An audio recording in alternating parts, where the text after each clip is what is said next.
హైదరాబాద్ అసెంబ్లీలోని గౌరవ తెలంగాణ రాష్ట్ర ముఖ్యమంత్రి శ్రీ యనుమల రేవంత్ రెడ్డి గారి ఛాంబర్లో ఐనవోలు శ్రీ మల్లికార్జున స్వామి వారి బ్రహ్మోత్సవాలు 2026 సందర్భంగా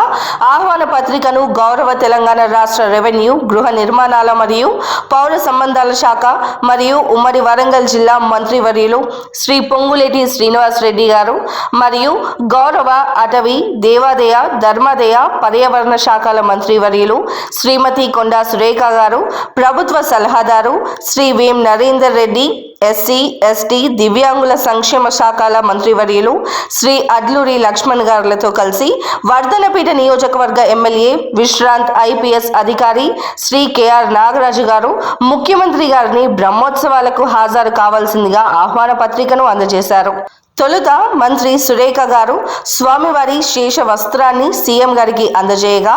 ఆలయ ప్రధాన అర్చకులు వేద మంత్రోచ్చారణలతో సీఎం గారిని ఆశీర్వదించి స్వామివారి చిత్రపటంతో పాటు తీర్థ ప్రసాదాలను అందజేశారు. ఈ సందర్భంగా ఆలయ committee chairman Kammagoni Prabhakar Goud, EO Sudhakar, అర్చకులు నరేష్, శ్రీనివాస్తో పాటు నందనం గ్రామ సర్పంచ్ జట్టబోయిన రాజు, మహమ్మద్ చోటేతో పాటు తదితరులు పాల్గొన్నారు.